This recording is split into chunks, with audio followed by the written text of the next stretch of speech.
Magandang araw. So our topic for this day is standard differentiation formulas. So last week or last time, ang diniscuss natin ay three-step rule. So si three-step rule is a process that we do to determine the differential or the derivative of a certain function. However, si three-step rule is a very limited tool or sobrang limitado lang ng kanyang application.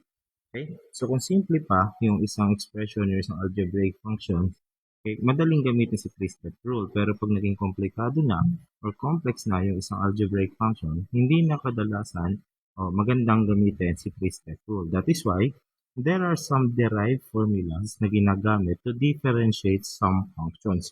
And today, actually, sa buong semester nito, ng pag-uusapan natin ay yung iba't ibang standard differentiation formulas.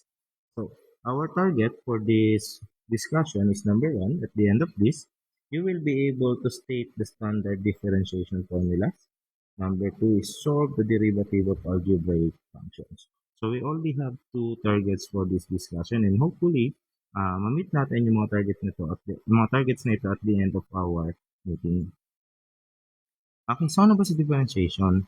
So, sabi dito, the study of change in calculus is a procedure called differentiation. Again, when we say differentiation, it is a process or a procedure. At ang kanyang output is either the differential or the derivative of a certain function.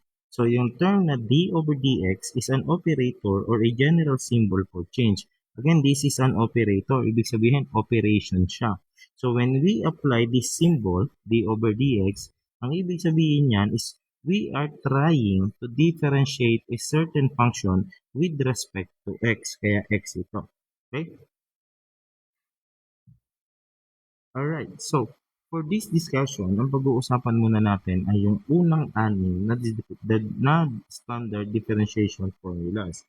Nandyan yung constant rule, power rule, constant multiple rule, or yung tinatawag din kadalasan na coefficient rule, and then we have the sum and difference rule. May product rule as well as quotient rule. So we have 6 formulas to discuss in this discussion or in this meeting. So unahin na muna natin yung tinatawag na constant rule. So kapag sinabi natin constant rule, ang sabi ng constant rule is that the derivative of a constant is always zero, regardless of the value. As long as it is constant, the derivative of constant is always zero.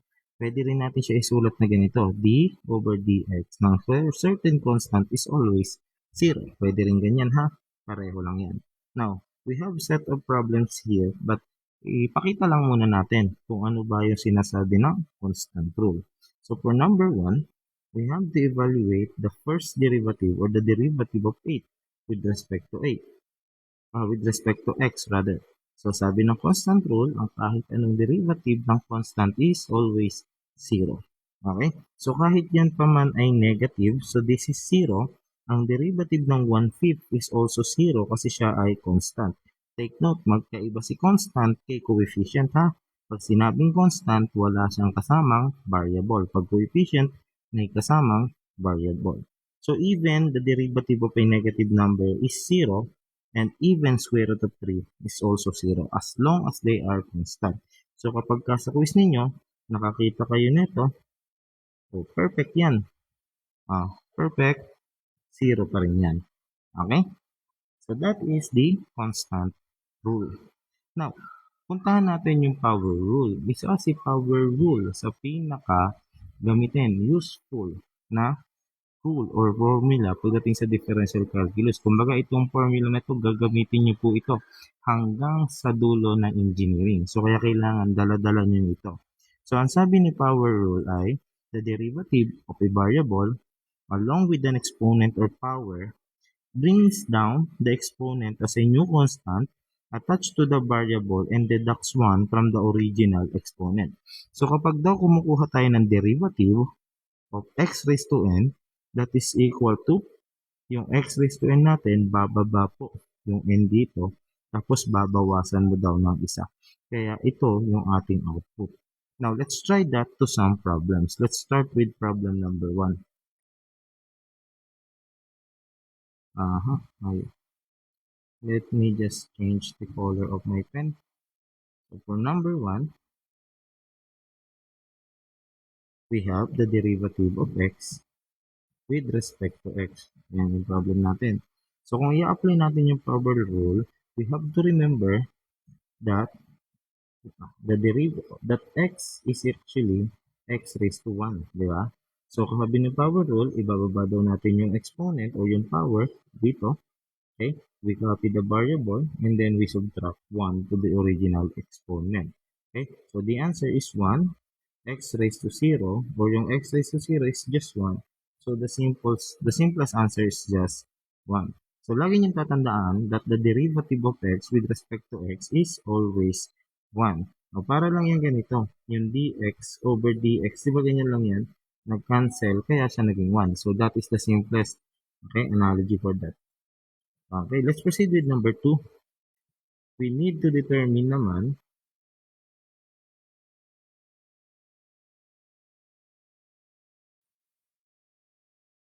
ayaw lumabas ng aking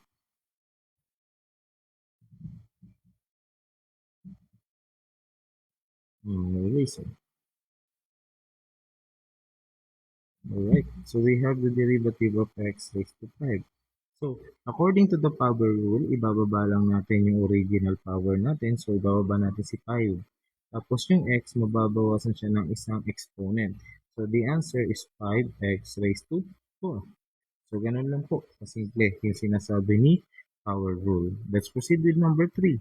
Paano naman to, sir? Naka-negative yung ating power. The derivative of x raised to negative 3. Okay, so kung naka-derivative naman yung power, applicable pa rin po si power rule. Ibababa natin yung original power. Then x raised to negative 3, bawasan natin ng isa.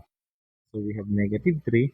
Now, yung exponent ng x natin is minus 3, minus 1, or minus 4. Or this is simply negative 3 over x raised to 4. Yung negative na to, para maging positive siya, ilalagay natin sa ilalim ng vinculum. Okay, so the answer is negative 3 over x raised to 4.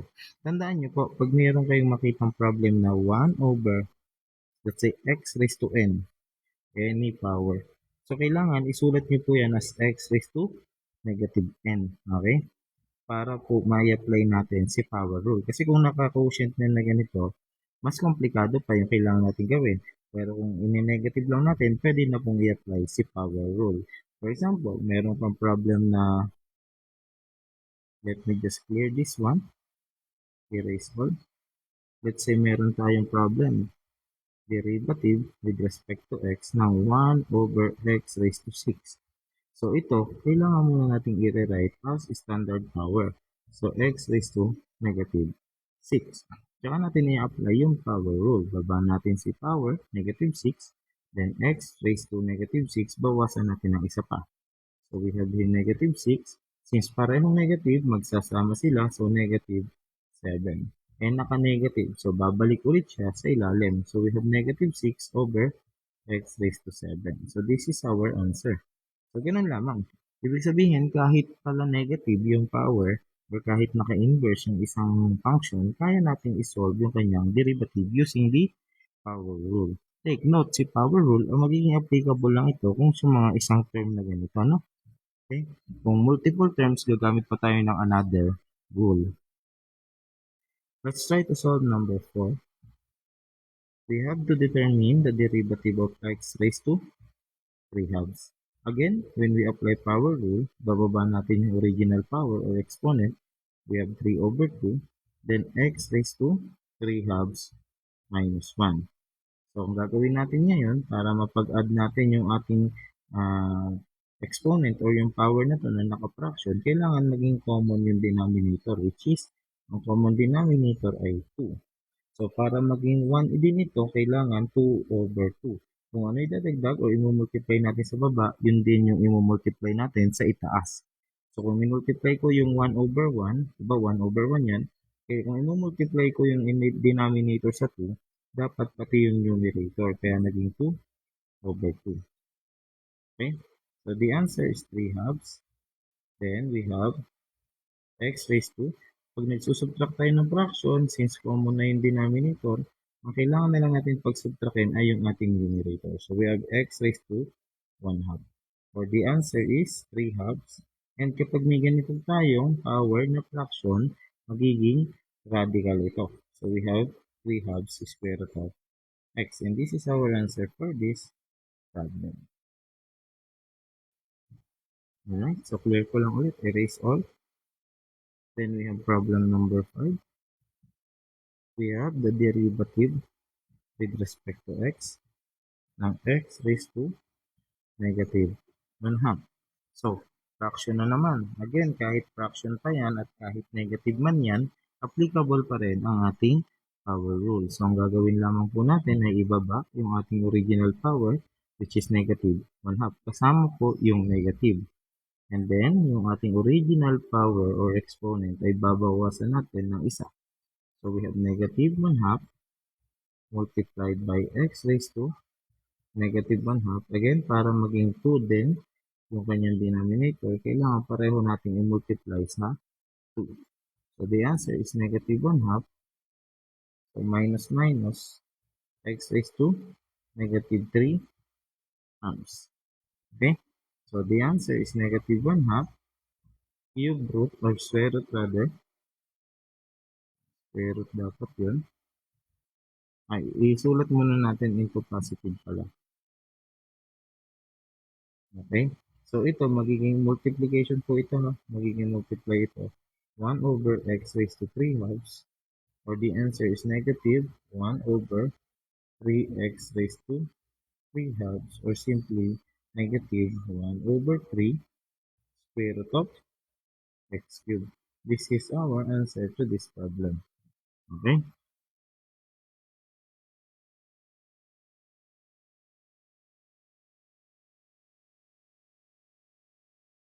Alright, so let's proceed with the last problem. Let me clear this one. Erase all. Then we have problem number 6. Okay? Unfortunately, kay problem number 6, hindi ko pa na-discuss si Euler's E. Pero itry natin. Sige.